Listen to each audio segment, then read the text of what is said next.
Eita, mas barbaridade. Que a energia boa dessa sala vá para a nossa produção lá, que começou bem. A nossa produção começou bem. Tomou um choque lá e derrubou tudo lá. Meu Deus do céu, barbaridade. Até o fim do episódio, estúdio cai. Tá bom. Mas então tá, pessoal, sejam bem-vindos a mais um episódio do podcast Os Imóveis, episódio de número 24. Chegamos aí ao nosso episódio de número 24, por incrível que pareça, né? Contra todas as odds, né? Então estamos firme e forte. E hoje começamos, temos uma alegria muito grande em dizer que hoje nós vamos começar o trabalho da Mente do Corretor, que é um projeto nosso para esse mês de fevereiro. Todas as semanas nós vamos trazer aqui um especialista que vai falar um pouco sobre assuntos que envolvem a saúde mental do corretor de imóveis e, na verdade, a saúde mental também do profissional autônomo, daquele que vive de vendas, né? Que em muitos aspectos também passa por situações similares às nossas e envolve família, envolve nossos relacionamentos. Então, hoje nós vamos começar esse trabalho de análise da mente do corretor e temos conosco aqui na nossa mesa o doutor Rafael Lopes. Isso aí, prazer tá compondo essa mesa aqui. Tenho certeza que a gente vai ter conversa pra caramba aí hoje. Com certeza que sim. Obrigado por aceitar nosso convite. Obrigado por estar aqui conosco, né? Com essa mesa também que temos a presença do Luquinhas. Lucas. De volta aí depois de uma semana de trabalho, né? Em Floripa. Peguei um bronzeado trabalhando bastante lá no sol, lá não tem sombra lá, cara. O cara tem que ficar no sol, é brabo, né? Na lida com os corretores aqui, né? AG. Uhum. Mas... Eu vi os AG lá em Bombinhas. Bombinhas, Mas estamos aí para mais um podcast aí com nossos amigos aí. Então, eu sou o Lucas, franqueado lá de Canoas e Florianópolis. E bora pro próximo 24º aí, né? 24º episódio. E do outro lado... Nosso maquiado. Maquiado? Mentira, hoje nem me maquiei. Derrubei no chão e a maquiagem eu vou ficar fazendo até agora. Ele foi se maquiar aqui, né? O cara não ia ver. Ele deixou cair ainda o Mary Kay. Mary Kay ainda usa, cara. Mary Kay, cara. Deixou meu make. Tem que estar bonito, né? Pra se apresentar. Deixa eu derrubar meu make. Os vendedores aí de Mary Kay aí, ó. Só mal. Então tá.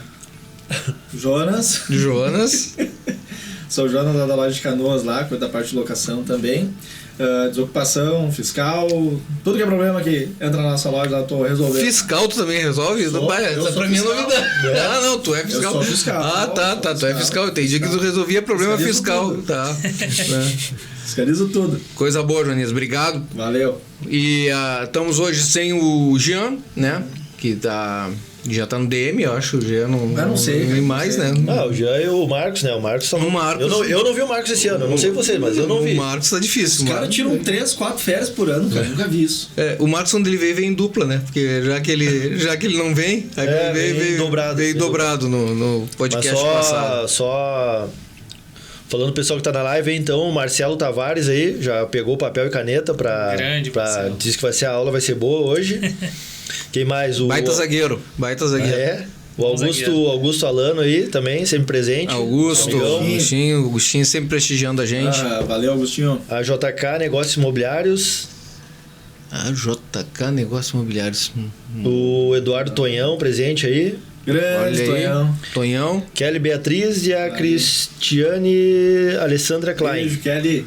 Cris Klein. Que bom. Pessoal, obrigado pela presença aí na nossa live, né? Eu sou Carlos Freitas, sou franqueado da Auxiliadora Predial e hoje então nós vamos fazer o nosso episódio.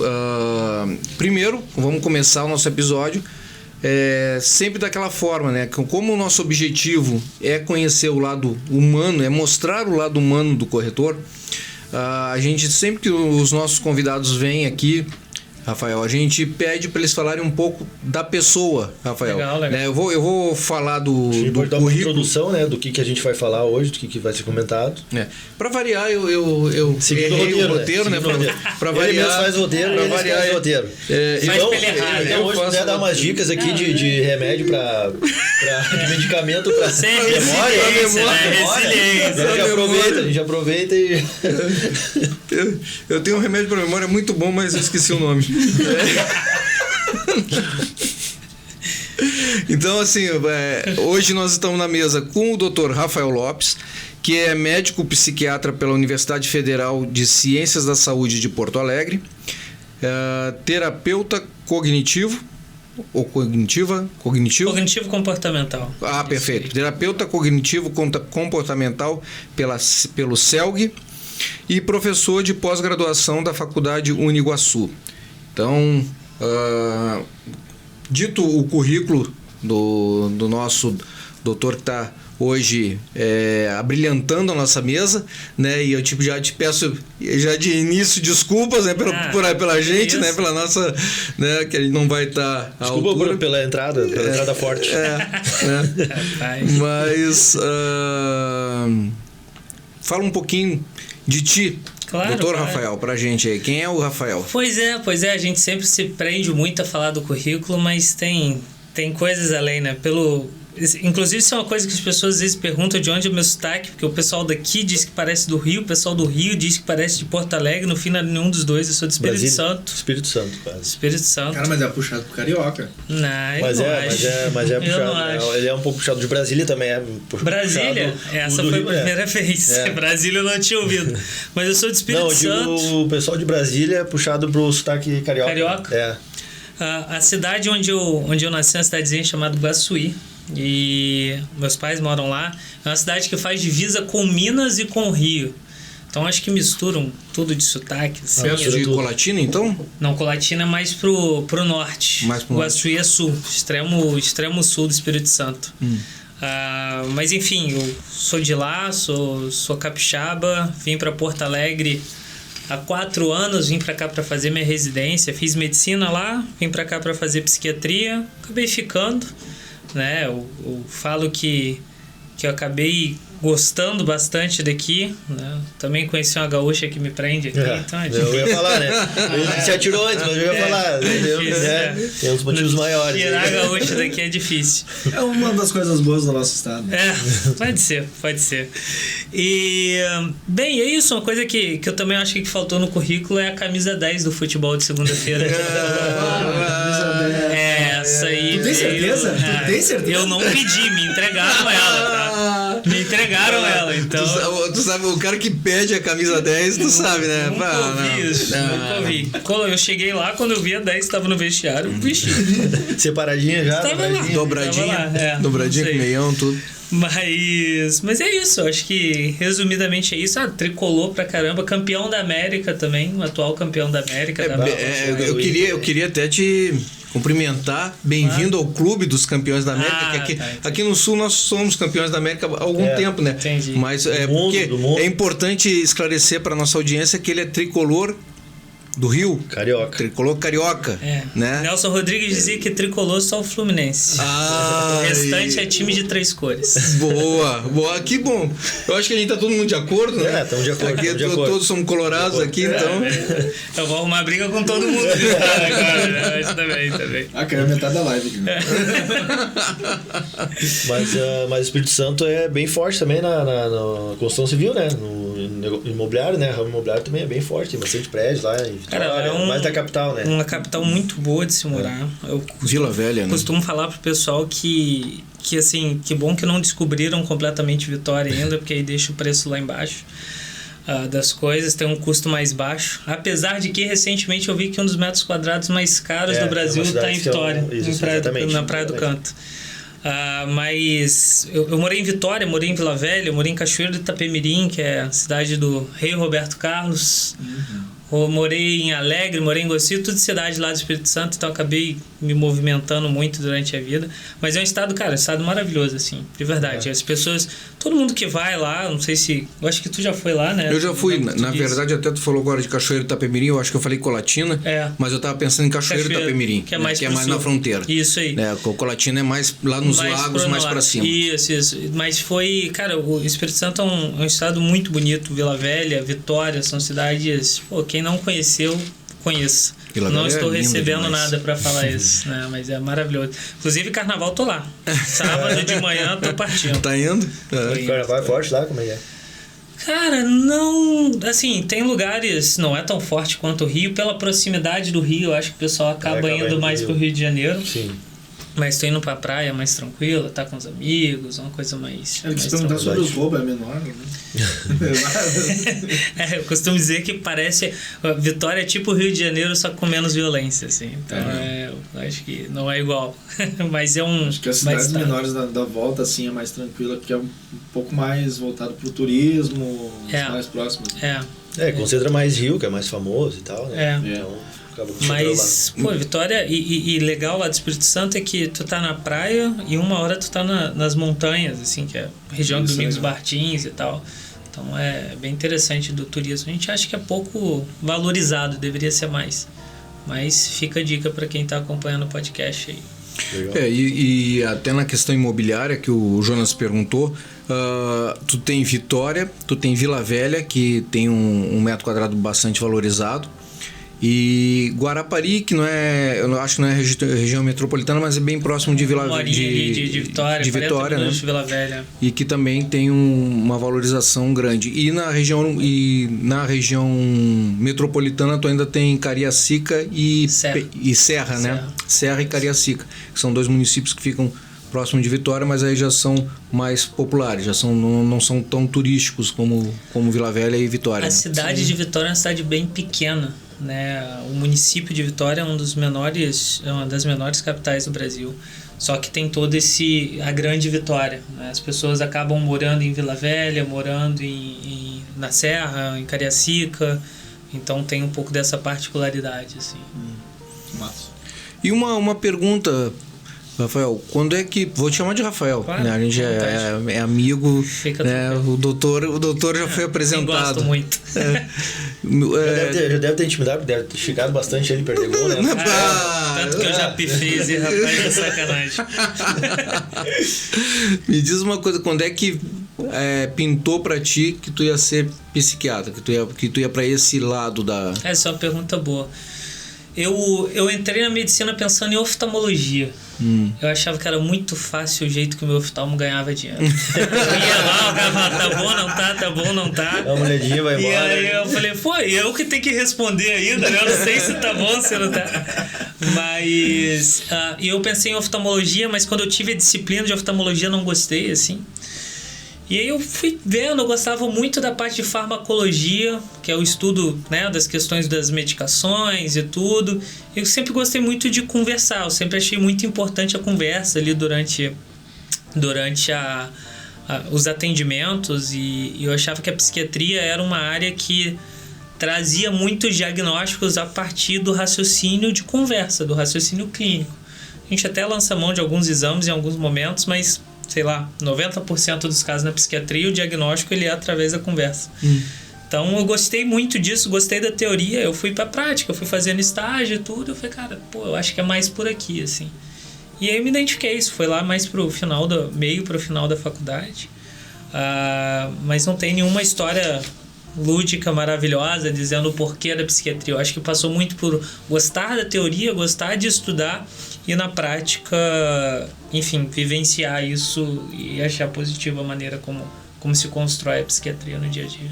E engraçado agora, tu falou isso porque na nossa profissão a gente entrevista, né, o cliente, a gente tem que entender o que o cliente quer, quais são as expectativas, né? Sim, nem todos entrevistam bem, fazem uma boa entrevista. Mas a gente faz a entrevista, né? E para isso existe a técnica para entrevista, né? Para se poder conduzir a entrevista, para poder identificar os pontos. Existe essa cadeira na psiquiatria, no estudo, na questão de interpretação da...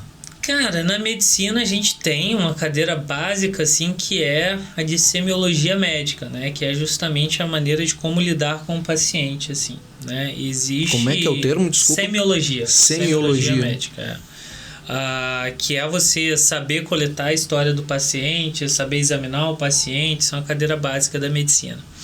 Na psiquiatria existem disciplinas, enfim, livros e artigos muito sobre a entrevista psiquiátrica, né? Do que se conversar, como tirar a informação do paciente. Mas tem uma coisa que me veio à cabeça agora e que talvez alguma dessas coisas, inclusive, entre até no que vocês fazem na prática de vocês, é a entrevista motivacional. Até lá depois a gente vai falar um pouquinho sobre estilo de vida, mas existem técnicas para você motivar a pessoa a tomar alguma decisão, né? Nossa, E isso pode ser algo propositivo. A gente usa, sei lá, para uma pessoa que quer parar de fumar, ou que tem que parar de fumar, ou que, enfim, tem que fazer alguma coisa para modificar o estilo de vida. Algo persuasivo, digamos assim. De certa forma, sim. Não persuasivo de manipular aquela pessoa, mas de tentar motivá-la a tomar alguma decisão ou ajudar ela em algo que ela não está tão motivada. Tipo aquela técnica do rapport? Não. Parecido com o rapport. Tipo isso. Mas sim, tem todas as questões de entrevistas, com certeza. Legal. Perfeito. Desculpa, eu ia perguntar uma coisa? Eu perguntava a técnica de como tirar a informação dos clientes, né? Como é que faz tirar dinheiro de cliente? Que são coisas que daqui a pouco uma cadeira que poderia existir no curso de corretor, né? Que hoje a maioria dos cursos são à distância, né? Eu, quando eu fiz o meu foi presencial, mas seria interessante ter uma cadeira né, nesse sentido. No currículo, né? No currículo da formação técnica, né? O corretor, ele é um psicólogo, né? Na minha faculdade, teve uma cadeira de habilidades de comunicação. Não é, eu acho que uma cadeira que é obrigatória em todas as faculdades, mas eu lembro de uma cadeira que era justamente habilidades de comunicação, de você se comunicar com o paciente de uma maneira positiva. Então, interessante isso. E realmente eu não me lembro de estar no currículo. O currículo é bem técnico, ele fala matemática financeira, parte jurídica.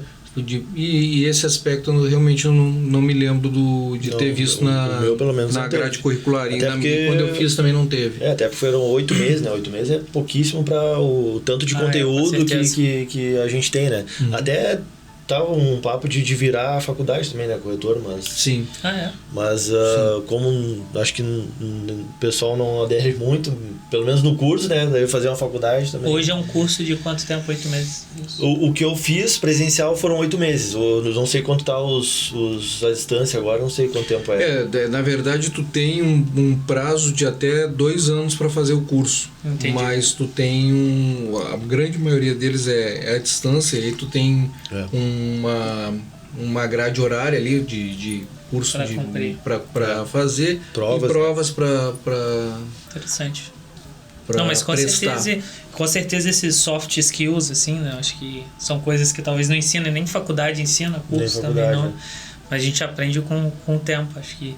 E na medicina, na psiquiatria, eu acho que tu aprende muito também na prática, vendo o doente, conversando, atendendo. Acho que aí vem a questão da residência médica, né? Acho que vai muito de aprender na prática, assim. E sabe, Rafael, que o Jonas brincou ali, falou assim, o corretor tem que ser psicólogo, né?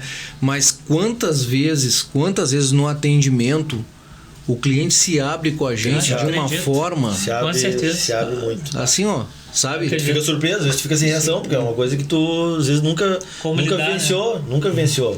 Né? Quando eu acho que até contei uma vez aqui de um agenciamento que fui fazer, o cara foi botar pra venda assim, daí mostrou a casa e tal, beleza, aí no final assim, saiu na rua, pois é, tu vê, eu vou ter que vender aqui, porque tu trabalha, tu esforça, trabalha o dia todo pra pessoa vir, acho que a mulher tinha traído o cara e tal, e o cara começou a chorar na minha frente assim, cara. Já era o gatilho que ele tinha ali, né? Com 2 filhos, acho que tinha 2 filhos, assim, uma casinha bem simples e tal. E aí o que eu faço agora, né? O que eu vou dizer? O que eu vou dizer pro cara? Eu nunca tinha passado por isso. Às vezes o que a gente precisa é ouvir, né, cara? Ouvir. Às vezes a gente fica muito... Desabafar, né? Às vezes a gente fica muito... no que eu vou falar, Sim. E às vezes a pessoa ela nem tá esperando uma intervenção sua. A pessoa só quer... ser ouvida, ele talvez não deixa tenha pra falar. Quer deixa pra falar e desabafar, né? Soltar aquilo que tá preso dentro. Pior que fica a dica, né? Para as escolas de TTI, né? Colocar uma cadeira de psicologia. Minha primeira venda foi era uma senhora que tinha perdido o marido. E aí fechou a empresa e do valor ela investiu. Comprou 3 apartamentos lá no Canoas. Vendeu a empresa, prontamente, comprou à vista. Mas a partir de uma situação de luto, assim, né? De a partir luto. de uma situação Não de... tinha fechado 2 meses. Não, foi bem rápido. Acho que lidar com as situações... Até a gente teve um pouco de receio em fechar esse tipo de negócio, porque até no curso, né, fala sobre essas questões de tu estar fazendo processo com a pessoa estando em um processo de luto também. Fragilizada, né? Fragilizada e tal, né? É verdade. Existem algumas leis dentro disso. Entendi. E essa dica que o Rafael deu, ela é boa para quem é casado. Né? Que é escutar. Às vezes elas não querem. Não, o casal ela não, só tem que fazer isso. Ela não quer que tu dê a solução. Ela só quer falar. Só quer te contar o problema. Porque ela vai te contar, vai te perguntar as coisas e ela vai responder também. Vai responder, exatamente. Não necessariamente a tua opinião, né? Que importa. Então, o teu silêncio. É só tu demonstrar que tá prestando atenção, né? E deixar seguir. Então é uma boa dica, uma baita dica. Nós estamos caminhando então para o nosso primeiro intervalo. O pessoal que está na live com a gente aí, tem mais alguém que interagiu, que falou alguma coisa? Tem. Entrou mais o pessoal, entrou bastante gente até. Deixa eu começar do começo aqui. Lá do Augusto, que tinha parado. Se tem algum comentário, se tiver algum comentário aí. Matheus Caspar entrou, Cássio Vione, o Lucas aí, meu amigo lá de Floripa, a Júlia Reis também, da Auxiliadora aí, né? Júlia. Olha, Júlia. Douglas Ávila, um abraço, meu irmão aí. Pamela também, Douglas. nossa fã número 1 aí. Nossa fã constante. Galvão Linhares, grande Galvão. Ô Galvão, tem que aparecer lá na loja, cara. Yara Batiste, minha comadre. Ah, é? Grande abraço aí, Yara. A Ana Paula, vendo se o pessoal tá trabalhando aí mesmo, né? Se tá em live. Estamos todos aqui, Ana. Só a produção que não veio, mas a gente tá se virando aqui bem. Não sabe o que ele está fazendo. Mas ele vai ouvir quando chegar em casa. Ele tossiu bem forte. É só ouvir, não falar muito. Só ouvir. Mas então, nós vamos fazer um pequeno intervalo de 1 minuto. Vamos botar a live no silencioso, só para reabastecer copo, ir no banheiro e tal. E a gente já volta, pessoal. Não sai daí que a gente já volta. É 1 minutinho só. Valeu, gente.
Dando prosseguimento ao nosso episódio número 24, onde nós estamos destacando aí a visita e o bate-papo com o Dr. Rafael Lopes, falando sobre a mente do corretor. E agora eu vou trazer para vocês aqui um vídeo do canal do YouTube do Fernando Urich, né? Que o Fernando Urich é um analista financeiro, tem um canal bem interessante, que faz análise bastante do mercado de bitcoins, mas também fala de economia internacional, fala da economia brasileira.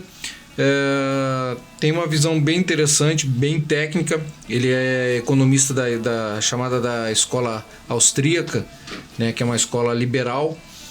E eu gosto de ouvir os trabalhos dele ali. E ele fez um vídeo agora recentemente falando da crise do mercado imobiliário americano comercial, dos imóveis comerciais. Então, o que aconteceu? Nos Estados Unidos, depois da pandemia, as empresas não voltaram para os escritórios. A pandemia realmente mudou completamente o perfil de trabalho do trabalhador americano. E isso fez com que a demanda pelos grandes escritórios caísse vertiginosamente, né? Também, né, cara? O custo cai quase a metade ali, né? Mas, não, cara, assim, tese, né? não, cai, mas tem vários aspectos nisso aí. Por exemplo, eu tenho um amigo meu que ele trabalha no Tribunal de Justiça do Trabalho. E ele foi para home office na época da pandemia. Mas o que acontece? Ele tinha que imprimir. Então, o tribunal teve que mandar uma impressora para casa dele e dar suprimentos para o trabalho que ele ia fazer. Até puxando essa linha pro meu lado, tem as questões até de saúde mental também, né, envolvida, porque é difícil às vezes para a pessoa conseguir diferenciar o que é estar no trabalho e o que está em casa. Começa a se misturar as coisas e aí fica um cenário propício para a pessoa adoecer mentalmente, né? Claro que facilita para muita gente. Eu mesmo, a pandemia, hoje meu consultório é 80% online. Obviamente, se não fosse a pandemia, possivelmente não tinha avançado dessa maneira de eu poder atender pacientes do Brasil todo. Mas tem os ônus e os bônus do home office, né? Eu acho que é interessante isso. Por isso que caiu a locação de aluguel, cara. Não aluga nada, vamos se mexer aí, vamos dar um jeito. Daqui a pouco vai subir o aluguel. Mas é que eu acho que depende de cada pessoa, né? Tem pessoa que vai se adaptar, que vai ter a sua produção, e daqui a pouco vai até aumentar, porque tu diminui o tempo de trânsito. É verdade. Tu melhora a tua qualidade de vida, tu almoça em casa ali e tal, daqui a pouco você vai tirar uns 15 minutinhos de descanso ali, o cara consegue. Mas tem pessoas que não conseguem se adaptar. Vai fazer as coisas do dia a dia e tal. Mulher, por exemplo, daqui a pouco tem filho em casa. Aí o filho vai chamar, vai querer uma atenção e tal, e já não consegue. Então, depende muito da pessoa, eu acho. Com certeza. Eu sou um que tem muita dificuldade de trabalhar em casa, porque vários fatores estão acontecendo ali, e o que aconteceu comigo é que eu não consigo mais desligar a chave. O avião passa, daí sai correndo. O avião. O taradão no avião. E ainda tem a Dona Andréia em casa, né? A Dona Andréia. Marcos. Não, Marcos não. Que Marcos, cara? Marcos, Como é esse, cara? Como assim? Tem a gravação dela chamando Marcos. Marcos. Então assim. Carlos, cara. Agora eu não entendi essa do Marcos, fiquei preocupado com essa daí. Ficou um climão aí, né? Ficou meio estranho isso daí, mas tudo bem. Mas então, assim, eu tenho uma dificuldade muito grande. Eu não gosto. Eu prefiro sair de casa, ir pro escritório, sentar no escritório, e aí sim, na loja, e aí tá num ambiente de trabalho, eu faço meu trabalho ali para tentar diferenciar. Mas, enfim, são coisas que vieram e que não vão mais sair, né? A gente tem que se adaptar às novas realidades. E o mercado americano sofreu um grande impacto com isso. Hoje tem prédios comerciais nos Estados Unidos sendo vendidos por 50% do preço dele e não tem quem compre. Sabe assim, é bem forte mesmo, né? E com isso... é um dominó que vai afetando outras partes, porque muitos dos proprietários desses grandes empreendimentos são fundos de investimento imobiliário. E esses fundos de investimento imobiliário estão tendo prejuízo. Sim. Né? Então, tudo isso tá se desenrolando nos Estados Unidos. A economia ela tem demonstrado que retomou, que diminuiu o desemprego, que ela voltou a crescer, mas pelo perfil do trabalho que a gente estava falando agora, esses prédios ficaram obsoletos. Então, eu vou trazer num próximo momento também para falar da crise do mercado imobiliário chinês, que também está passando, mas aí é uma outra situação, é um outro contexto, né? Mas o mercado americano está passando exatamente agora por esse tipo de problema. Isso está se refletindo nos fundos de investimento imobiliário. Então, assim, o que a gente tira de lição para isso aí, o que eu queria deixar de uma rápida mensagem aqui no podcast. Às vezes a gente escuta no nosso mercado dizer assim, imóvel é um investimento seguro, você não vai perder dinheiro com imóvel. Isso não é verdade. Todo investimento tem risco, todo investimento tem oscilações de valor. Então o mais importante que você precisa ter é boa orientação.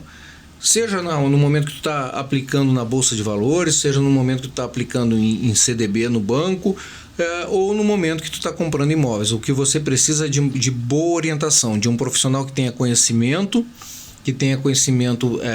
técnico, que conheça o produto que você está adquirindo, para que você faça um bom negócio. Nós falamos aqui em um outro momento também das oscilações da economia, e no mercado imobiliário você tem oportunidade de negócio na depressão e no momento de euforia da economia, né? Porque você tem a linha da economia como um todo, mas você tem oportunidades de negócio que estão acontecendo, e um bom profissional ele pode identificar essa oportunidade para o cliente dele e falar, cara, esse imóvel aqui está num preço muito bom, ele está no momento de comprar esse imóvel aqui especificamente, ou agora é um momento bom de tu vender esse teu imóvel que tu tem, porque ele está muito bem valorizado. Então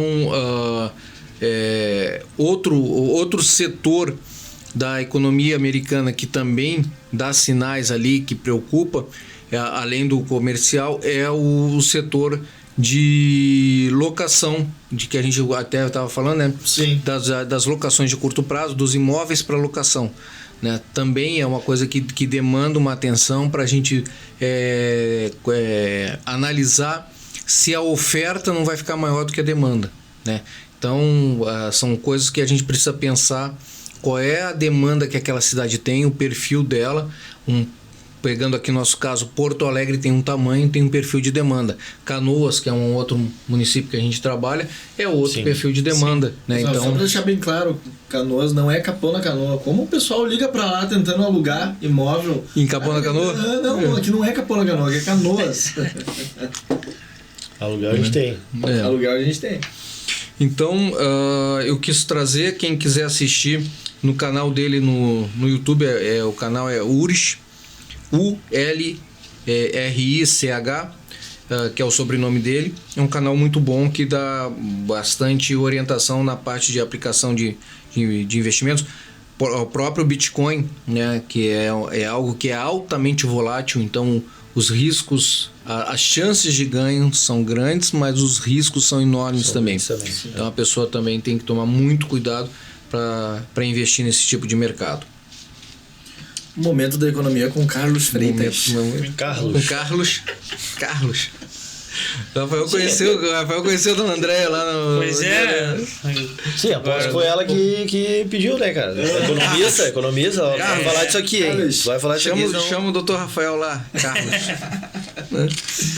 Então, assim, voltamos então ao assunto do nosso projeto da mente do corretor. E agora vamos aproveitar o conhecimento do Dr. Rafael Lopes para falar um pouco para a gente dentro do tema que a gente falou, né? Estilo de vida e uso de medicamentos. A questão do estilo de vida, nós estávamos conversando um pouco ali antes de começar a gravação do ritmo do corretor. Sim. Né? O corretor de imóveis, ele é um profissional que ele não tem horário fixo. Perfeito. E aí isso é uma das coisas que confunde muito a mente da gente.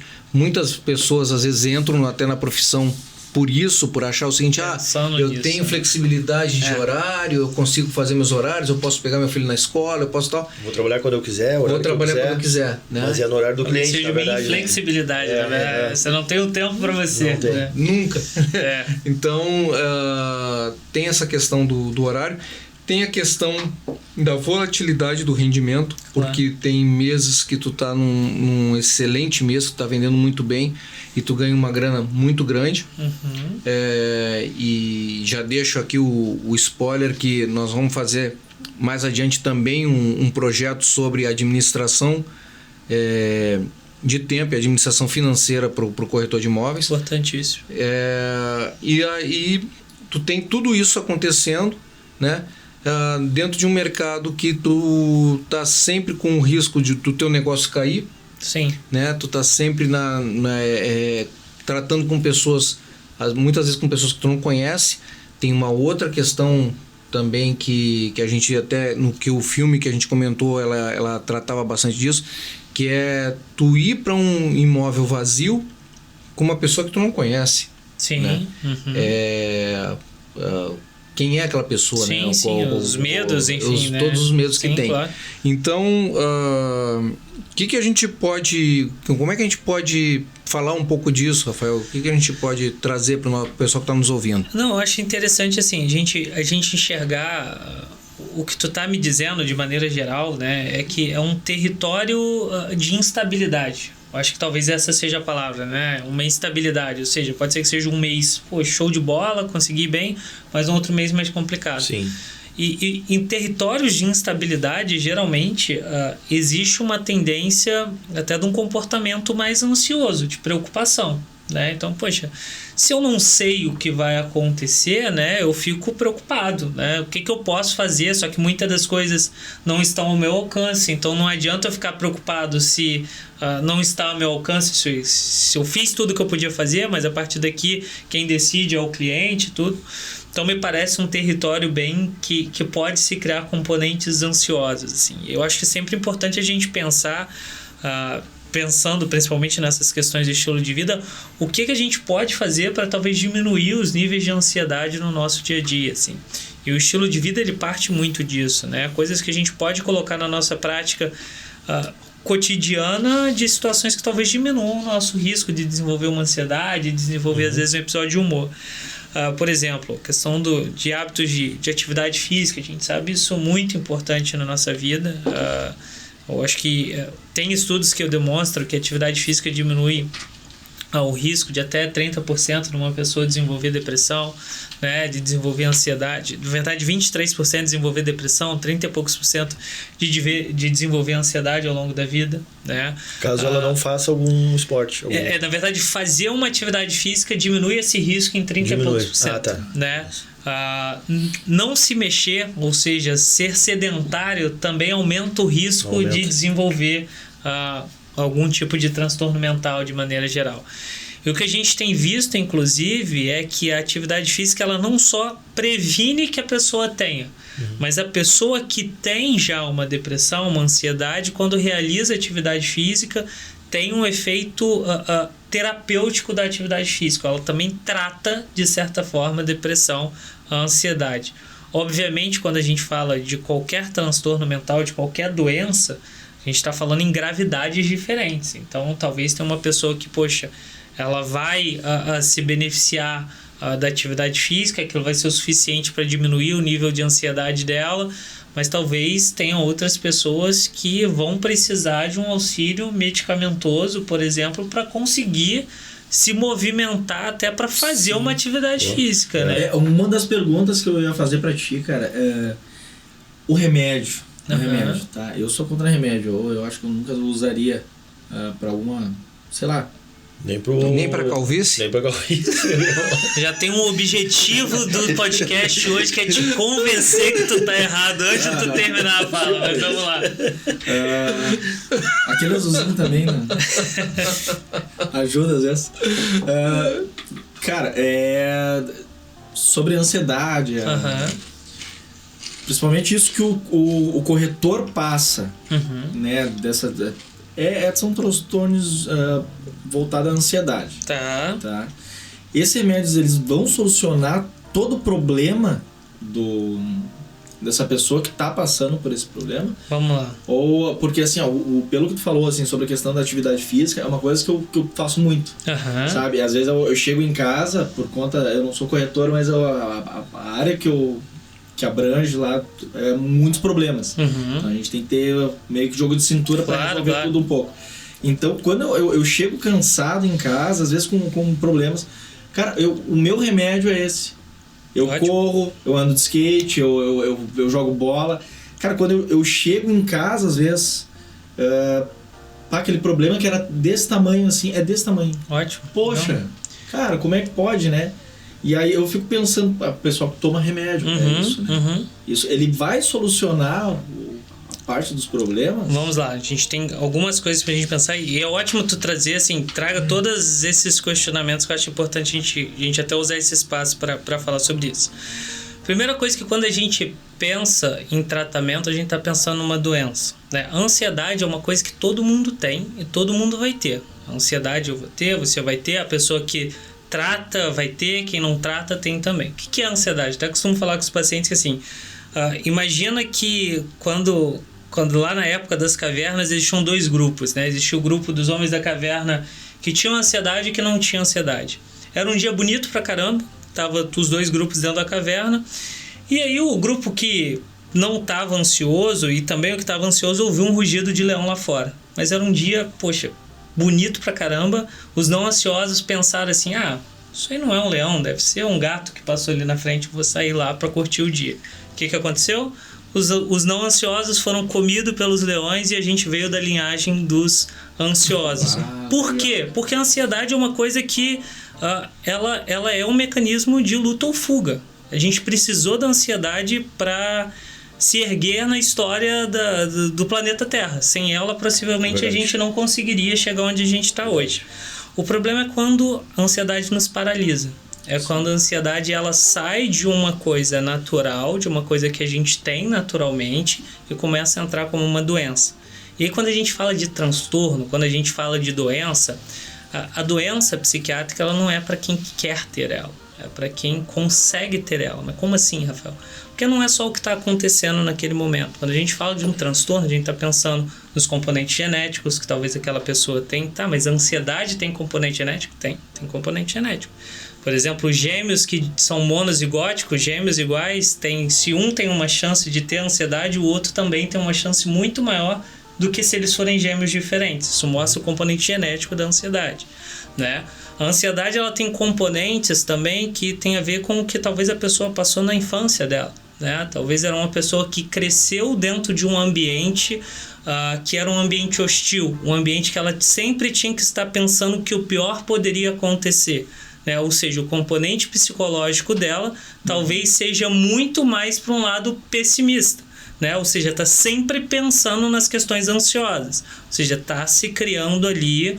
A gente já falou de um componente genético, a gente falou de um componente psicológico de infância, está se criando um ambiente que possivelmente na vida adulta, talvez quando ele entrar dentro de um momento de um comércio que cobra muito ele, esse copo que já estava meio cheio, que já vem enchendo desde o começo, transborda, né? E aí a gente está falando da doença, do transtorno. Sim. Então, para ti, talvez a tua ansiedade é uma ansiedade que o teu copo ele não está cheio. Talvez tu, ao longo da vida, teve maneiras de desenvolver que tu foi tirando a água do copo. Mas talvez tem pessoas que já nasceu com esse copo mais cheio ou que não tem instrumento para tirar esse copo. Sim. E aí a gente tem que pensar nos tratamentos, né? E é claro que quando a gente pensa em transtornos da ansiedade, tudo que eu estou falando também se aplica à depressão, por exemplo. Quando a gente está pensando nesse tipo de tratamento, a gente tem que ver as gravidades. Num caso leve, a pessoa talvez fazendo uma atividade física, fazendo uma psicoterapia, fazendo às vezes melhorando o hábito de sono, a alimentação, poxa, ela vai ter uma boa resposta, ela vai conseguir controlar aquela ansiedade. Ela conseguiu, buscou ajuda, já era uma ansiedade além do normal, mas quando ela fez as modificações, beleza, deu certo, conseguimos tratar a ansiedade. Mas tem casos que a gente precisa da medicação, né? Que não tem a ver com a pessoa ser mais forte ou ser mais fraca.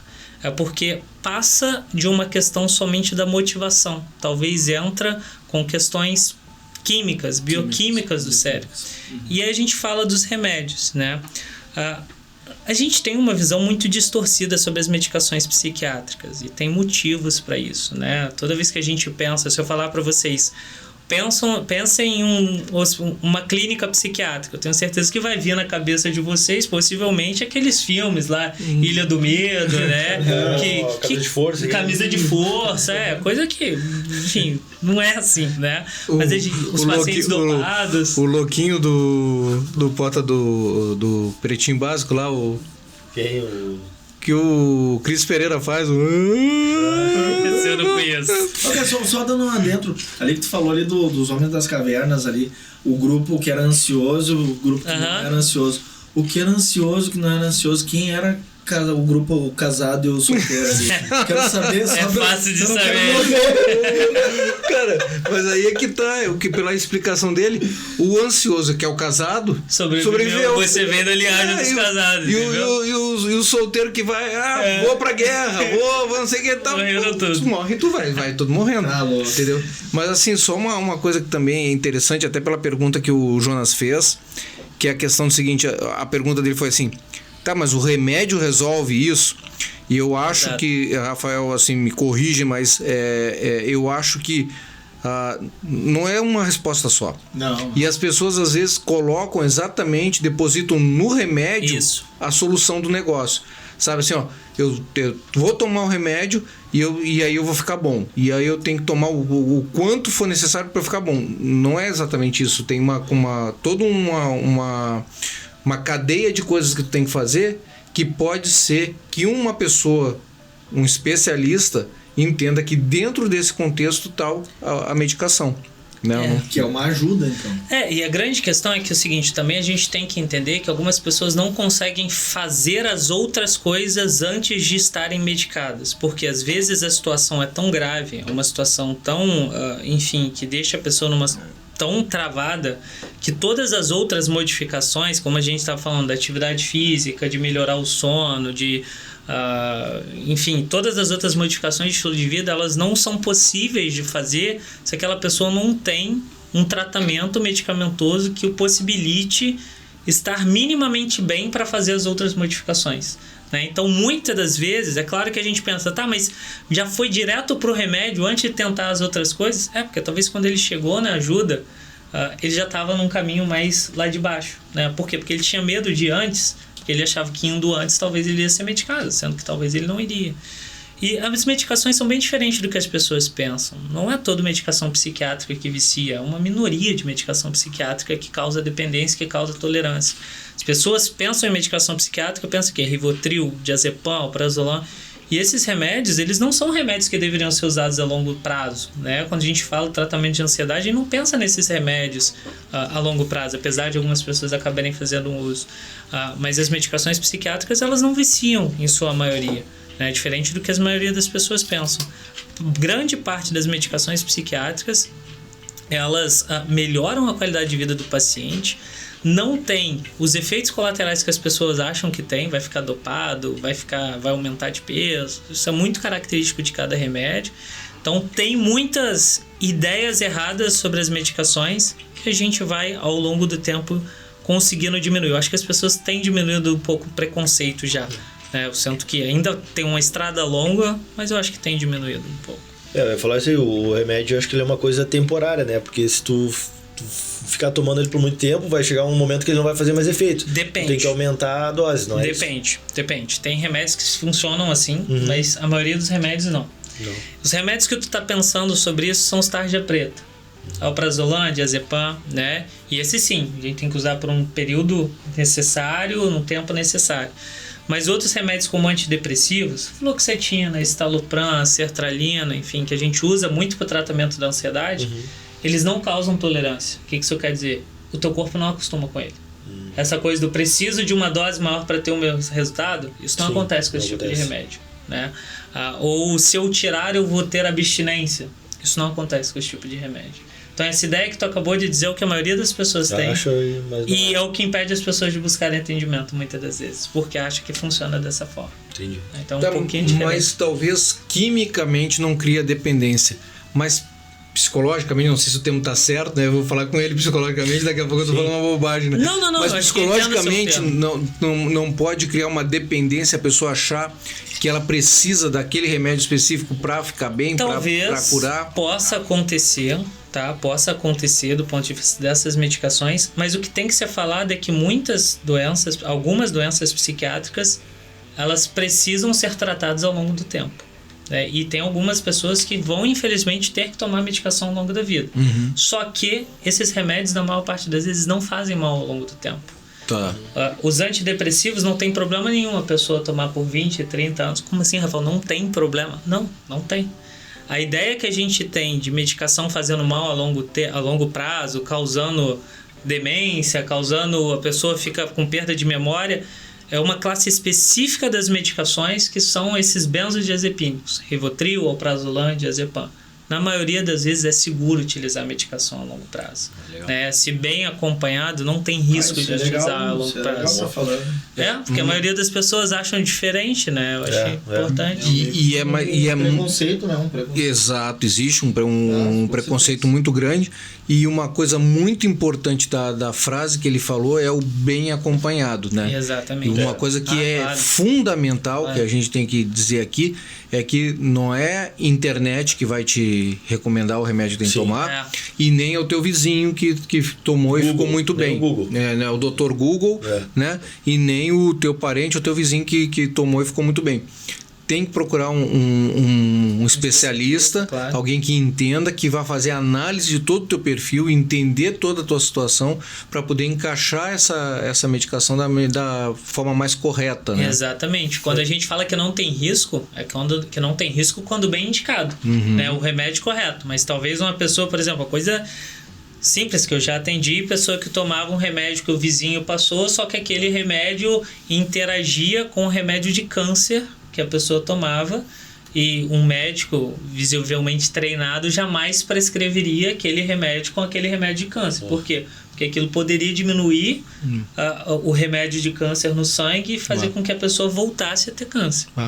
Felizmente não aconteceu isso com essa paciente, mas é isso por isso que um médico que tem que prescrever, né? Às vezes as pessoas perguntam, por que não é o psicólogo? Por que o psicólogo não prescreve? Porque a prescrição psiquiátrica passa por um entendimento da pessoa, como o médico precisa entender pelas interações dos outros remédios, né? Então essa é a principal situação envolvida em usar remédios dos vizinhos, etc.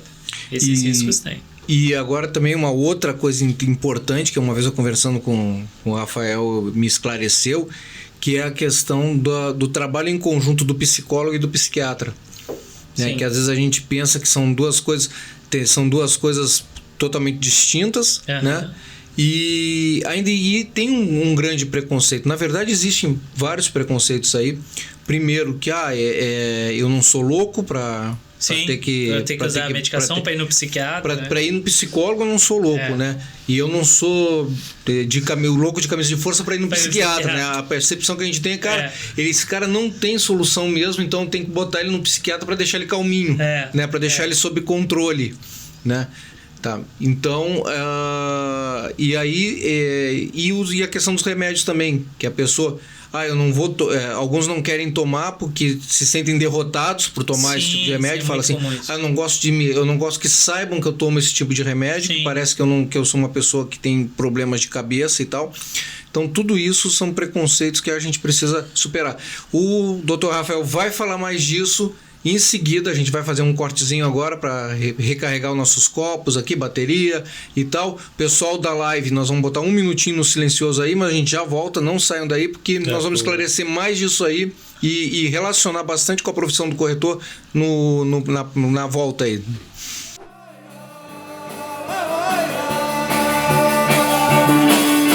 Faz muito tempo, mas eu me lembro, você ficava comigo.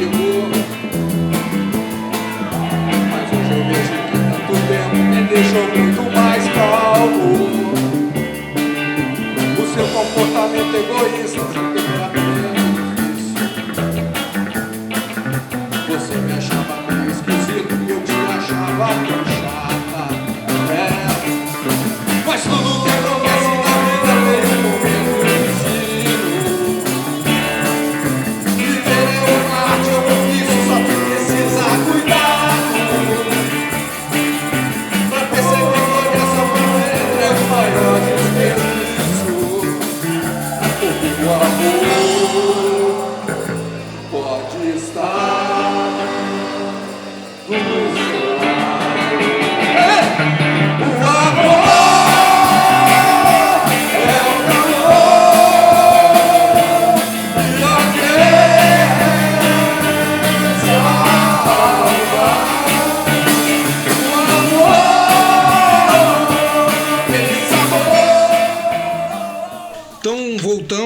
Para continuar esse bate-papo bem interessante que está aí com o Dr. Rafael Lopes, eu queria até destacar porque eu vi um vídeo bem interessante do Dr. Marcelo Tavares, que tá nos acompanhando aí na live e que vai estar com a gente semana que vem aqui.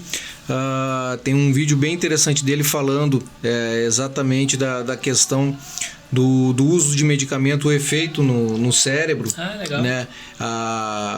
Ele faz ele coloca num quadro ali a faixa de satisfação da pessoa, né? Interessante. E aí o que se destaca para cima e para baixo, né? O que está em euforia, não sei se é euforia o termo certo, ou em depressão, né? O efeito que o remédio faz e a necessidade que o organismo vai criando para poder equilibrar esse sentimento. É bem interessante o vídeo, tá no YouTube, eu acho que foi um dos mais recentes dele agora aí, e semana que vem nós vamos estar conversando com ele aqui também na mesa, né? Obrigado aí pelo prestígio, né, de estar nos escutando aí.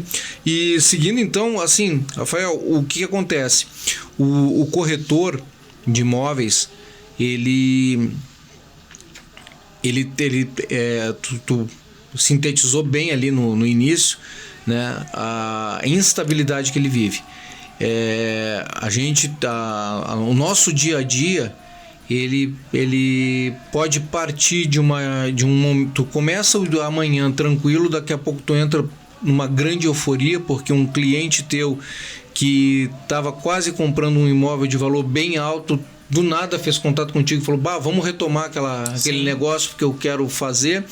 E aí aquilo te dá uma adrenalina, vamos fechar aquilo, vamos fazer e tal. E de tarde, daqui a pouco, um outro negócio teu que estava tudo certo, caminhado, tu descobre que tem um problema e muda tudo. Ou até aquele mesmo cara que de manhã te ligou falando, daqui a pouco ele fala: olha só, acabei de saber que eu vou ser promovido e vou me mudar de cidade, então suspende, já não vou mais comprar mais nada, né? Então a gente tem oscilações de humor e de entusiasmo muito grande dentro de um dia só. Muitas vezes os corretores passam por momentos de não estar com resultado. O Lucas, até quando estava contando da experiência profissional dele, né, falou um ano, né? 8 meses. 8 meses para fazer a primeira venda. 8 meses para fazer a primeira venda, né? Imagina o que não está na cabeça da pessoa, né? Quantas vezes ele não pensou assim: cara, eu tô indo pro lado errado, né? Eu tô insistindo, eu tô indo pro lado errado, né? E daqui a pouco tu pode sair daquele caminho e na esquina tava a tua venda ali esperando, né? Sim. Então ele conseguiu esperar o tempo certo e fazer a venda, mas o quanto a mente tem que estar forte para aguentar tudo isso. E até com o Tavares nós vamos conversar sobre a questão sistêmica, o efeito na família. Sim, né? Sim. Tudo isso que tu carrega do ambiente profissional para casa e da casa para o ambiente profissional, né? Então, dentro disso, como é que a gente pode...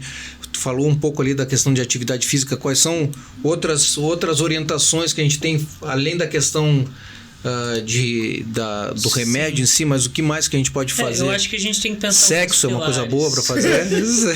Acho que pode ser bom, não. Em excesso pode ser bem positivo, né? Mas acho que tem alguns pilares importantes. Mas é uma boa dica pros outros, né? É uma boa dica pros outros, não que ele pratique, né? Mas é uma boa dica pros outros. Não sei como anda a saúde sexual, mas tudo bem. Mas uma parte importante é a gente pensar em vários campos, realmente. A atividade física é um. Outro campo muito importante é sono, cara. como é importante a gente ter uma boa higiene do sono, uma boa noite de sono. E aí a gente entra nas questões de higiene do sono. O que são isso? O que é isso? A higiene do sono nada mais é do que comportamentos que a gente pode ter para melhorar a nossa qualidade de sono. Então, por exemplo, uma coisa que as pessoas fazem e que não deveria ser feito de forma alguma. Deitar na cama sem estar com sono. Por quê? Se você deita sem estar com sono, vou deitar para ver uma série, vou deitar para sei lá, para ler um livro, que seja. Principalmente para quem tem problema com insônia, isso é bem ruim. Por quê? Porque tu fica rolando de um lado para o outro depois, né? Não consegue dormir, fica rolando e você não condiciona mais o teu cérebro a entender que a cama é um lugar de dormir, né? Então tu já vai para ali sabendo que tu vai ficar 2 horas ali rolando de um lado para o outro. Cara, não tá legal, não conseguiu dormir, levanta, vai pra sala, vai ler um livro, mas não vai ligar a TV, não vai ficar no celular. Por quê? Porque a luz da TV, do celular, essa luz azul principalmente, faz com que o nosso cérebro entenda que está de dia e diminua a capacidade de liberação de melatonina, que é aquele hormônio, entre muitas aspas, a substância que acaba ajudando no sono, né? Então, diminuir o uso de telas, principalmente perto da hora de dormir, mega importante. Que legal, cara. Exatamente. Outra coisa importante, café, Coca-Cola, energético à noite, isso aí a gente sabe que já atrapalha muito, muito a qualidade do sono. Chimarrão, cara. Chimarrão é uma bomba. Eu tomo chimarrão. Eu parei com chimarrão, né? Eu não tomo mais, porque... Cara, eu tomo só um cafezinho, um copinho de energético e pra finalizar ali 3 doses de uísque. 3 cuias pra dormir. 3 doses de uísque. Mas enfim, tudo isso costuma atrapalhar muito a qualidade do sono. Outra coisa importante do sono é ter uma hora certa para dormir e acordar, mas principalmente para acordar. Essa coisa de, às vezes, final de semana, a pessoa tentar compensar o sono que não dormiu. Isso não existe. Não existe banco de horas de sono, gente. Isso é uma coisa importante, tá? Para uma pessoa que sofre de sono, é muito importante ter esses horários definidos. Mas enfim, atividade física é uma coisa, sono é outra. Alimentação, acho que é importante. Alimentação, essa era outra parte que eu ia entrar. A alimentação é extremamente importante, ter uma alimentação balanceada. A gente vê muito que hoje tem se estudado a coisa do intestino no cérebro, né? Que é a conexão que tem entre o intestino e o cérebro. Se você come mal, teu intestino fica inflamado. A conexão intestino-cérebro, tu pensa logo, né? Que tem hora que não chega nem no cérebro, né? Não dá nem tempo de pensar, né? Mas, cara, aí tá uma coisa. Não sei se vocês já ouviram falar de pessoas que têm intestino irritável, quem fica muito ansioso, que às vezes, cara, tô ansioso, eu vou no banheiro correndo. Porque isso mostra o quanto que, de alguma maneira, existe uma conexão entre a ansiedade e o hábito intestinal. Mas a gente vê que se você tem uma alimentação ruim, uma alimentação muito rica em alimentos processados, ultraprocessados, existe uma inflamação intestinal. Tá? Essa inflamação intestinal, ela consegue ultrapassar as barreiras do intestino, né, no que a gente chama de leak gut syndrome, que são os intestinos vazados. Isso entra, de certa forma, em contato com os nervos que levam as coisas ao cérebro, as informações ao cérebro, e essa inflamação ela também vai junto para o cérebro. Então, assim, de uma maneira bem leiga, explicando, isso acontece. Então, tem se estudado muito qual é a relação entre o intestino e o cérebro e quanto que isso influencia tanto positivamente quanto negativamente nas questões de humor. Então, alimentação é outra parte importante. E a outra que eu acho importante também citar é relacionamentos saudáveis, né? É importante a gente estar... E aí, não somente relacionamentos amorosos, né? Mas a importância da gente também ter apoio. Apoio interpessoal, a gente ter pessoas ali para conversar, para desabafar, para construir relações positivas e até fazendo uma conexão com o que eu disse da atividade física. Eu acho que a atividade física é uma maneira muito muito boa da gente construir boas relações, né, interpessoais. Fala até o Carlos sabe o quanto que o nosso futebol ali da segunda-feira é um momento que, pelo menos para mim, me fez construir relações importantes, cria-se vínculo. Poxa, cheguei lá do Espírito Santo, não conhecia ninguém, tu vai conhecendo as pessoas, vai criando algum tipo de vínculo, e quanto mais vínculos, mais conexões interpessoais positivas que as pessoas têm, maior são a chance dela conseguir lidar com os problemas da vida, né? Então, eu citaria todas essas questões quando a gente fala de estilo de vida, né? Temos outras também, meditação que pode entrar, mas eu diria como principal sono, alimentação e relacionamentos interpessoais. Eu acho que isso de extrema importância. Sensacional. E atividade física. E atividade física. Perfeito. Tá anotado aqui, até que eu não tô mal nessa lista aqui. Tem um comentário aqui do Marcelo Tavares aí, ó. Obrigado pelo prestígio, Carlos. Carlos.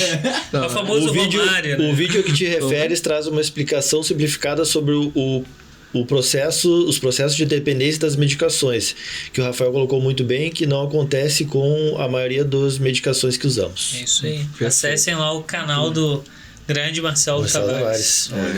E o Jonas comentou ali da questão do cafezinho, né? E entrando mais na vida prática do corretor. O corretor é uma pessoa que ele toma muito café. Psiquiatra também, cara. Também. E isso, de certa forma, influencia na questão da ansiedade, né? Claro. Que a gente vê que o café ele pode piorar a ansiedade. Mas tem alguma correlação do cara tomar muito café, assim? Tem. Usar? Sim. Na verdade, o café, ele simula uma questão adrenérgica, né? De adrenalina. Então, quando tu toma café, você vê, o coração vai disparar, a pressão sobe, às vezes tu treme, tu tem insônia.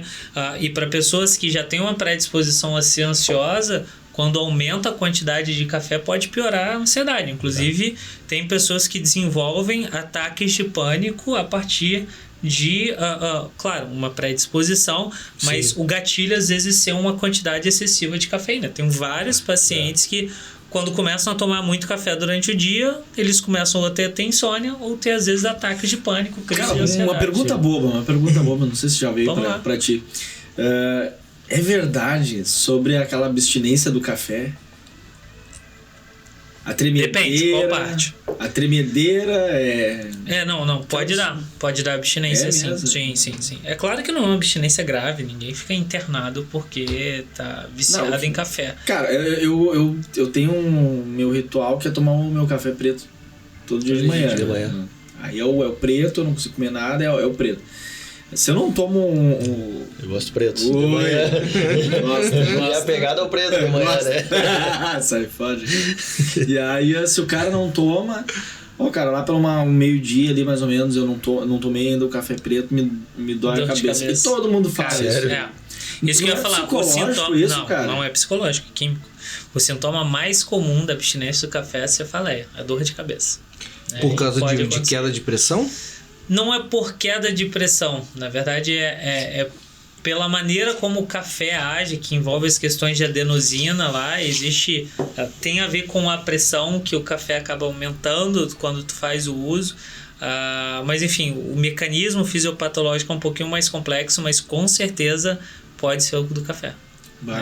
Isso acontece mesmo. Disso aí. E tu toma um café, passa. Passa, cara. E não é psicológico. Eu tinha épocas que eu tomava uma meia térmica de café, eu acho. Eu tive que parar, porque daí o que eu começo a fazer? Eu começo a arrancar pelo do corpo. É uma velocidade. A barba aqui, ou a sobrancelha começou a arrancar. Tem que parar, porque quando vê eu tô sem pelo. Tem um nome, se chama tricotilomania. Isso é loucura. Isso aí é uma... Começa a arrancar pelo, Isso aí é uma questão... pessoas mais ansiosas, às vezes, tem muita relação com algumas pessoas que têm toque também, ficam, às vezes, estirando mesmo pelo, tanto pelo da barba, sobrancelha, cabelo, cílios. Exatamente. E talvez tinha relação com a ansiedade, que naquele momento tava tomando muito café e piorando. Tu não tá fazendo isso na cabeça não, cara? É uma coisa que acontece. Mas meu primeiro trabalho, né, foi na Bolsa de Valores do Rio de Janeiro. E então era um ambiente extremamente tenso, de pressão, e todo mundo tomava muito café. Muito café. E aí eu olhei e falei assim, cara, eu não vou tomar café. Falei assim, não vou tomar café para não entrar nisso. Então até hoje eu não tomo café. Raríssimo. Eu não tomo nada de café. Raríssimo da tomar bolsa, café. principalmente o pessoal que, enfim, acaba muito day trade e tudo, tem usado muita Ritalina por conta própria. Venvance e Ritalina.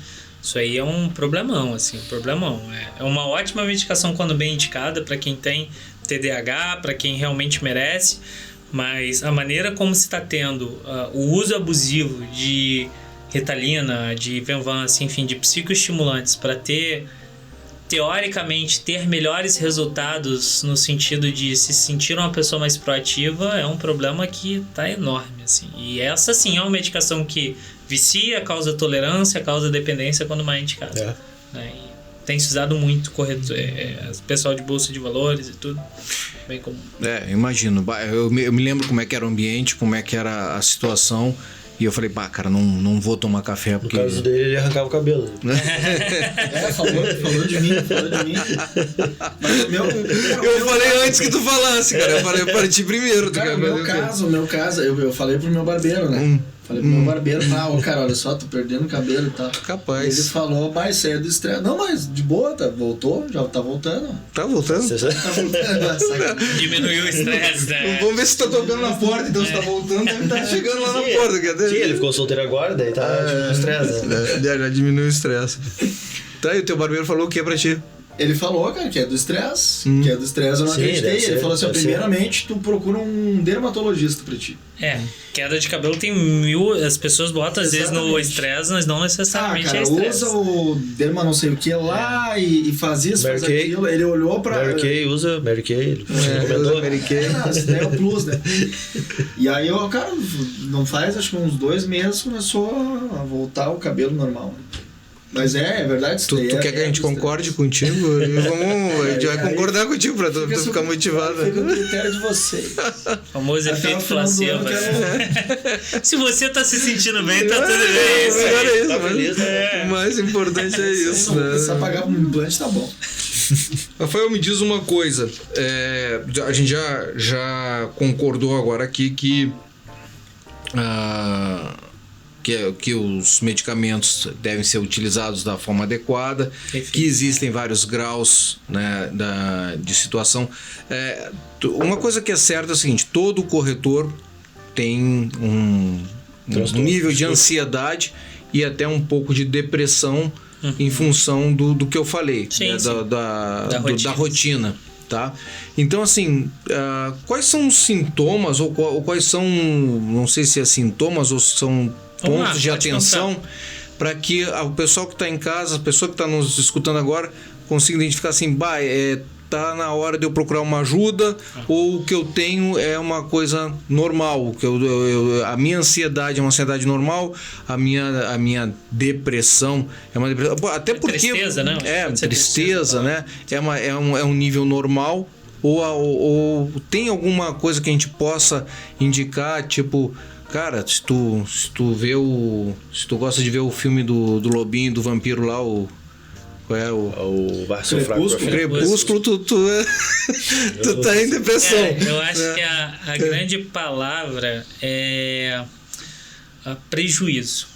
Assim, prejuízo no sentido do quanto que aquele sentimento, aquele sintoma está trazendo prejuízo na sua vida. Dias tristes, poxa, todo mundo tem. Quem nunca teve um dia triste? Quem nunca teve uma situação mais ansiosa perto de uma prova, sei lá, na segunda série, segundo ano. Então isso é uma coisa que está com a gente. Agora, se isso está acontecendo de uma maneira rotineira, de tal forma que está me trazendo prejuízo, acho que está na hora de uma avaliação. E o que eu preciso dizer para as pessoas é assim, uma avaliação não é sinônimo de medicamento. Uma avaliação é você ser visto por um profissional, aí aquela pessoa avaliar se o que tu está tendo é uma coisa esperada dentro da situação que tu está vivendo, ou se isso passou do limite, ou se isso entrou dentro de um campo de prejuízo que está virando um transtorno. Então, assim, não existe o certo ou errado de quando busca o psiquiatra, busca o psicólogo. Como a gente estava falando atrás, eu acho que são 2 profissionais que geralmente trabalham juntos, mas eu acho que, sobretudo, a ideia aqui é quando se há prejuízo. Se tem prejuízo no teu dia a dia, isso está se mantendo de uma maneira rotineira, sempre vale uma avaliação profissional. o que não é sinônimo de medicação, por favor. E tem sintomas que a gente possa apontar? Cara, depende muito. Quando a gente fala de sintomas mais depressivos, a gente fala de tristeza, né? Uma tristeza persistente. Um outro sintoma que às vezes as pessoas diminuem, mas é tão importante quanto a tristeza, é a diminuição da capacidade que a pessoa tem de sentir prazer nas coisas. Quando a pessoa ela começa a fazer as atividades que ela fazia e não sente mais prazer naquela atividade, poxa, gostava muito de, sei lá, caminhar na orla do Guaíba e, pô, eu senti o prazer do caramba fazendo aquilo ali, eu chegava em casa e ficava feliz, mas começou a perder o prazer naquilo, acende um alerta. Tu disse, né, que gosta de chegar em casa ali e fazer a tua atividade física, porque depois, poxa, parece que limpa as coisas da tua cabeça, tu deve sentir um prazer fazendo aquilo. Sim. Se a pessoa faz esse tipo de coisa e começa a perder o prazer, não tem mais vontade de fazer as coisas, poxa, é um alerta, eu acho que vale buscar. Alteração do sono, alteração do apetite, né? Quando essas crises de ansiedade, quando essa ansiedade começa a aparecer no formato de crises com sintomas físicos, esse geralmente é a hora que o paciente procura, às vezes até mais o cardiologista do que o psiquiatra. Caramba, eu comecei com a dor no peito, acho que eu tô infartando, aí o cardio vai lá, faz um eletro, faz... Não, cara, não tem nada. Até costumo falar, não tem nada, é mentira, né? Tem alguma coisa, ele tem uns sintomas ansiosos, né? Mas quando esse tipo de coisa começa a aparecer no dia a dia das pessoas, eu acho que é importante buscar esse acompanhamento. Então, dificuldade de relaxar, preocupação excessiva, tristeza, falta de prazer, dificuldade de se concentrar, tudo isso são sintomas que estão ali dentro do campo da ansiedade. Cara, é a pergunta da depressão. que não quer calar. Ouvir sofrência faz mal? Olha, acho que as pessoas até se divertem ouvindo sofrência. As pessoas gostam, então deixa sofrer, não tem problema nenhum sofrência. Eu acho eu acho que o cara aproveitou o momento da depressão pra fazer para criar a música de sofrência. Eu escuto, pelo amor de Deus. Pois é, o pessoal comenta e tu tem que tá triste, tá escutando sofrência. Não, é o que eu gosto da música, pô. Gosta de sofrer, não é que eu esteja sofrendo, mas eu gosto. É só cornitude. Sertanejo pra mim também é bom. Pagode também, são no fim das contas, tem um monte de sofrência ali. Não, mas o pagode é um malandro. Se tu for ver o pagode na linha geral, ele é um malandro. Não, ele é um malandro. Qual pagode tu tá falando? Os pagodeiros atuais. Pé na areia. Pé na areia é uma música boa. Vamos amor, vamos curtir, vamos pra beira do mar. Pô, é uma coisa, não é? Vamos amor, não, ela já foi com outro e tá no carro do outro e me deixou aqui. Não sei, me ajude a superar essa barra que é gostar de você. Sofrência. Mas assim, ó, o cineminha você não topa, não sei o que e tal. Tu tá ali, tu tá tentando exatamente convencer ela, né? Piora não, ela tá pegando a barra do outro, não tá pegando, não segurou minha barra e tal, não sei o que. A maior sofrência é aquela assim, ó. Lembra que nós dois éramos dois, você feijão e eu arroz, temperados com sazon.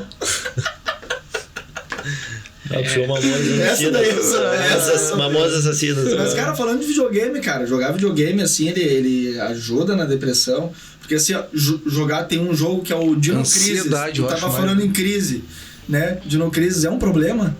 O que é o Dino Crisis? Eu desconheço esse jogo aí. Não, tu tava falando em crise, né? Tá. Jogar videogame ajuda o... Cara, pior que tem alguns... Inclusive tem saído alguns jogos para tratamento. Saiu até o FDA, que é o órgão que regulamenta nos Estados Unidos intervenções medicamentosas, de maneira geral, tá começando a colocar jogos também intervenções. Para depressão não conheço nenhum, assim, mas são jogos específicos, né? Mas o prazer, por exemplo, se a pessoa sente prazer e faz aquilo sentindo prazer, ok, eu acho que pode ser colocado de um jeito positivo. Mas lembrando dos excessos, da mesma forma que também tem gente que às vezes fica só dentro do videogame, dentro daquilo ali, isso também pode ser uma coisa negativa, né? Então acho que tem que balancear, assim. Até pra questão de ansiedade, talvez, né? Mais, né? Ansiedade. Mas vamos fazer um rápido intervalo. E você que tá triste, não saia daí, porque no próximo quadro, né? No próximo quadro, depois do intervalo, nós vamos ter aquele nosso quadro mundialmente conhecido, que é a piada do Jonas, que tira qualquer um da depressão.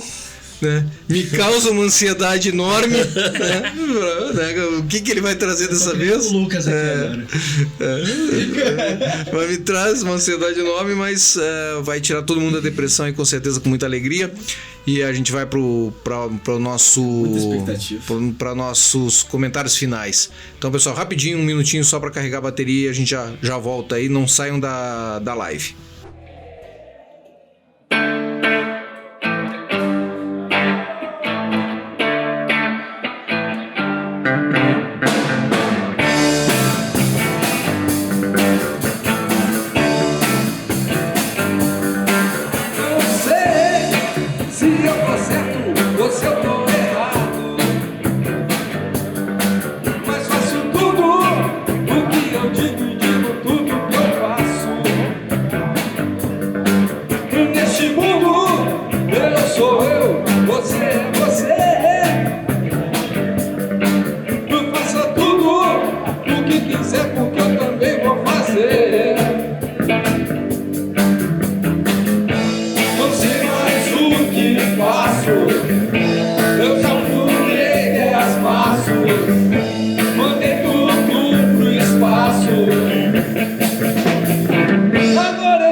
Voltamos então com aquele quadro que é esperado por toda a família brasileira, onde todo mundo se reúne, pais, mães, filhos, avó, sogra, todo mundo vai pra mesa, vai pra frente do computador lá pra escutar, que nem era o Repórter Esso na época do rádio. É a piada do Jonas. Então, Joninhas, o que tu trouxe hoje? Então vamos lá pra nossa vinheta, né? Piada do Jonas. Alô! A piada do Jonas dessa semana. A galera já começa. Isso não tava no contrato. Pra isso não tem remédio, né? Isso não tem remédio. É foda. A piada do Jonas é uma charada. Uma charada, você tem que responder aí. Qual é o personagem que solta peido de 2 em 2? Tempo! É personagem do quê? Personagem. Pode ser um filme, pode ser um desenho. Já dei a dica aí. Eu sei um seriado, não é seriado, é um... Castelo Rá-Tim-Pum. Parabéns, não é? Personagem. Não é o Acerto. Tintim. Não é Tintim, não. Sabe qual é o personagem que... Tô ansioso. que solta... Sabe qual é o personagem que solta peido de 2 em 2? É o Gasparzinho. Nossa.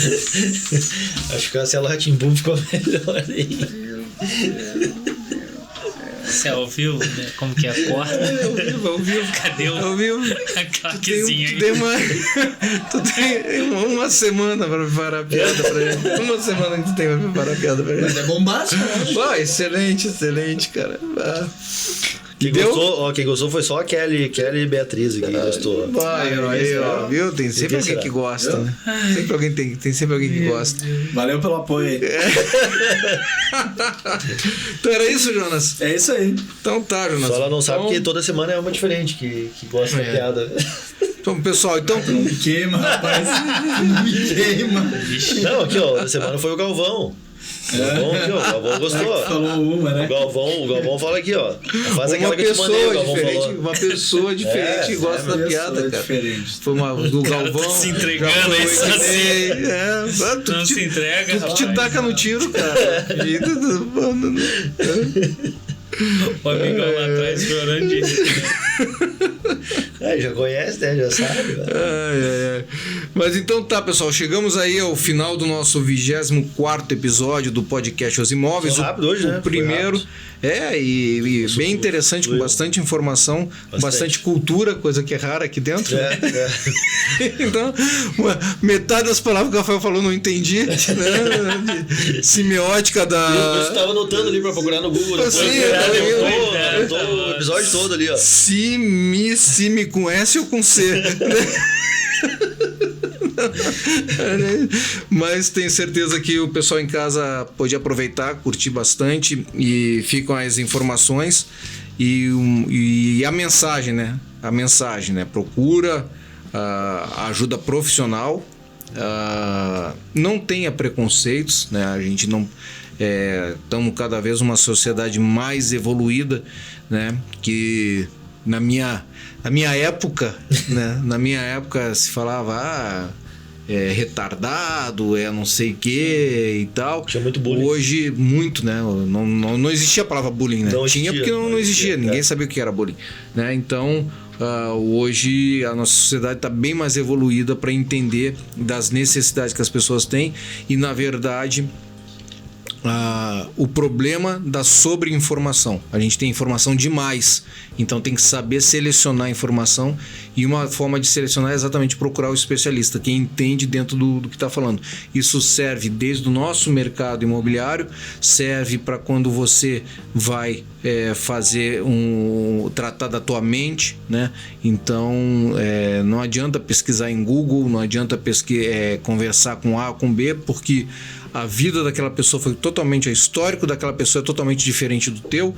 O histórico de saúde, o histórico de experiência daquela pessoa é totalmente diferente do teu. Então, não basta tu pegar o remédio daquela pessoa e aplicar em ti, que não... A probabilidade maior é de não dar certo. Pode até dar certo, mas a probabilidade maior é de não dar. Então, não corram esses riscos à toa. Então, fica a mensagem aí para que a gente possa trabalhar sempre com mais eficiência e com mais felicidade também, né? Para a gente possa ser feliz no nosso dia a dia, no que a gente faz. E ficam aí as dicas que o Dr. Rafael passou para a gente aqui: atividade física, sono adequado, alimentação adequada e relacionamento saudável. Então, busque isso. Siga esses 4 caminhos com equilíbrio, né?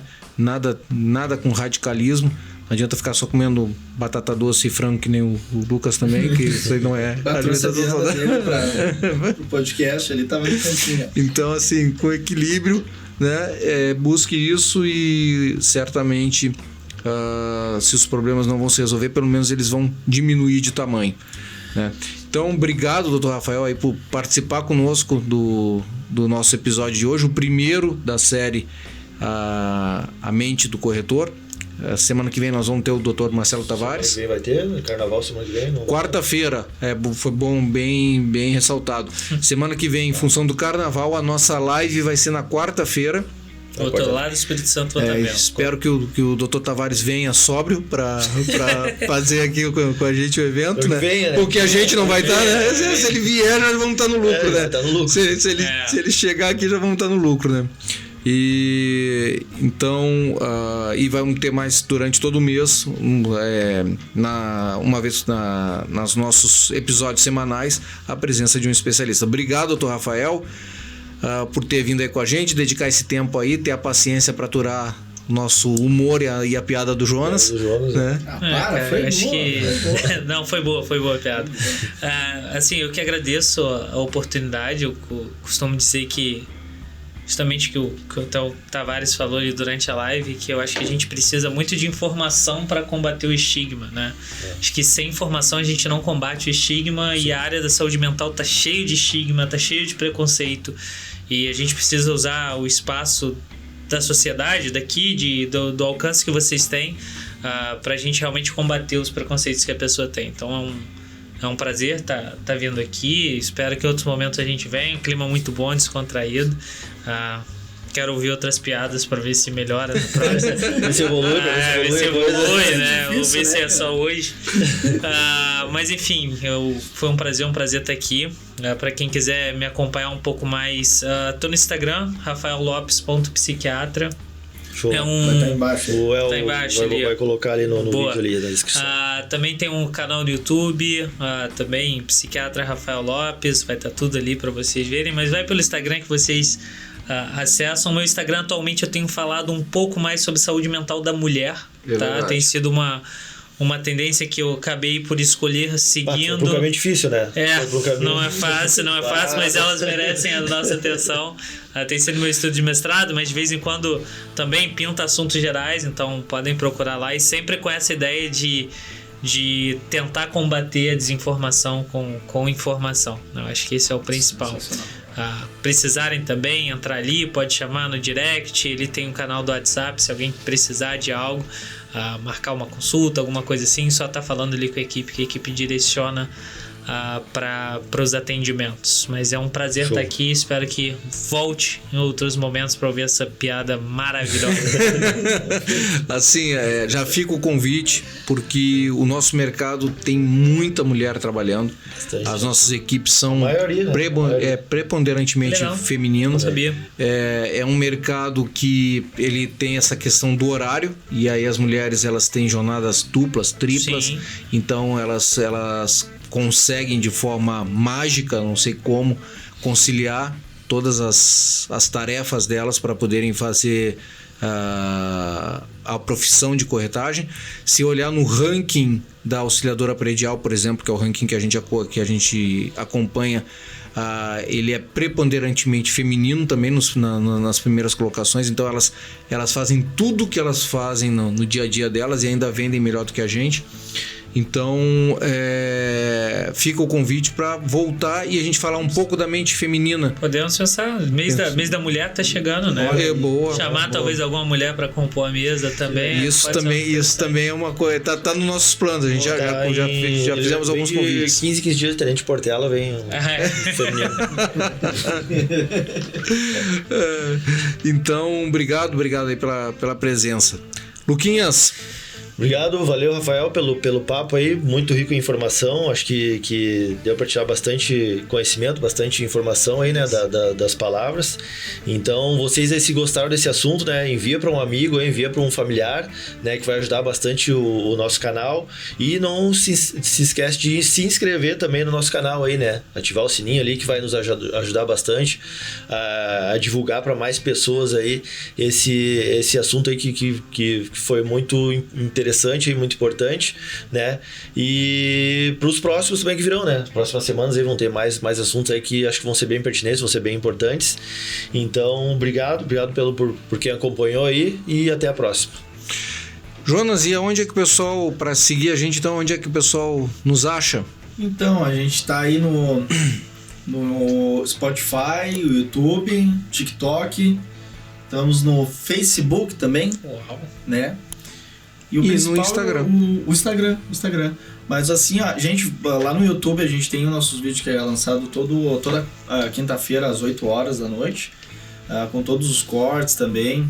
Segue lá que lá vai estar bem legal também, mas segue nós lá em todas as redes sociais. Todas as redes sociais.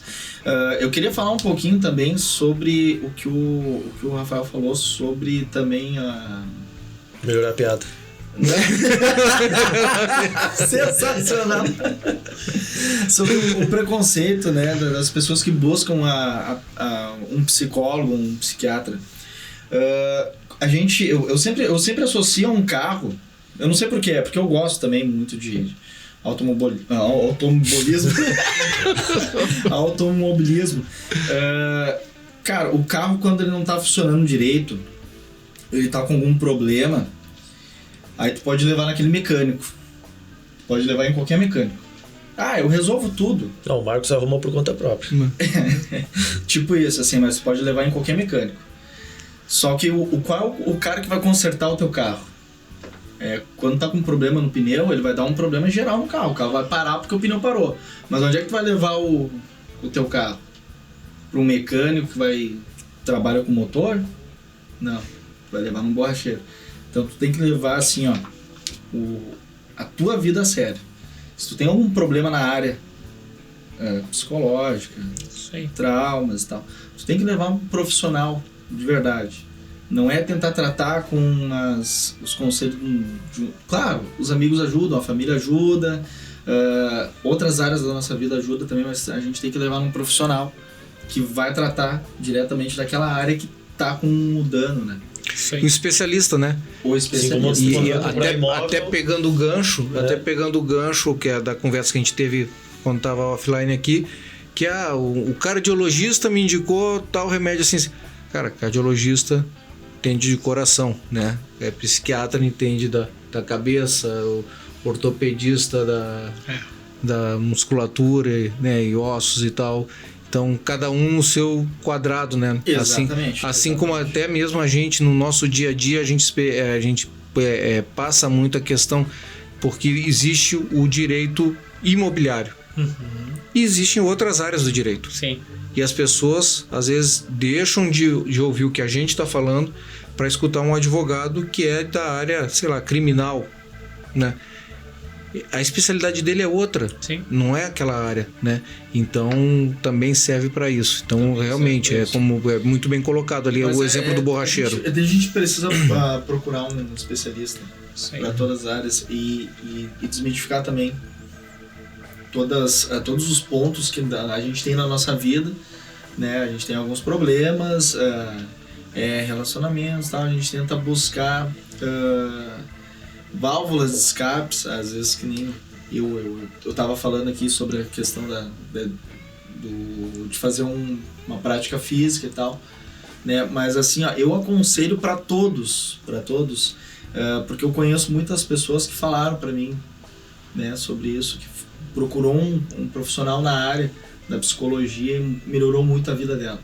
E não eram pessoas que tinham um problema, uma catástrofe na vida dela. Não, são pessoas que queriam melhorar a qualidade de vida e procuraram um profissional. O profissional ajudou essa pessoa a crescer muito mais. Sua produtividade melhora, né? Exatamente. Questão assim, relacionamento com a família, profissional, com os amigos, sabe? Desmistificou esse ponto que a gente tem do preconceito contra a psicologia. Vou procurar um psicólogo porque tô precisando, minha cabeça tá... Não, cara, todo mundo precisa ter um acompanhamento. Acho muito, muito legal. Acho que todo mundo deveria fazer. Pois então, gente, falando isso, dito isso aí, agradeço aí, a gente tá finalizando o nosso 24º episódio. Grande prazer estar de novo nessa mesa aqui. Tô quase toda semana aqui, é um prazer poder estar aqui com vocês. É muito legal e a gente está sempre passando informação, brincadeira e cada vez trazendo um profissional e trazendo informação de grande qualidade para nós aí e para vocês. Tá bom, gente? Boa semana. Obrigado, Joninhas. Eu sou Carlos Freitas. Agradeço a presença de todos. Essa live encerra agora e na quinta-feira ela vai estar no ar no YouTube, tá, pessoal? Obrigado pela presença aí de todo mundo. Valeu, uma boa noite para todos aí. Tchau, tchau. Tchau.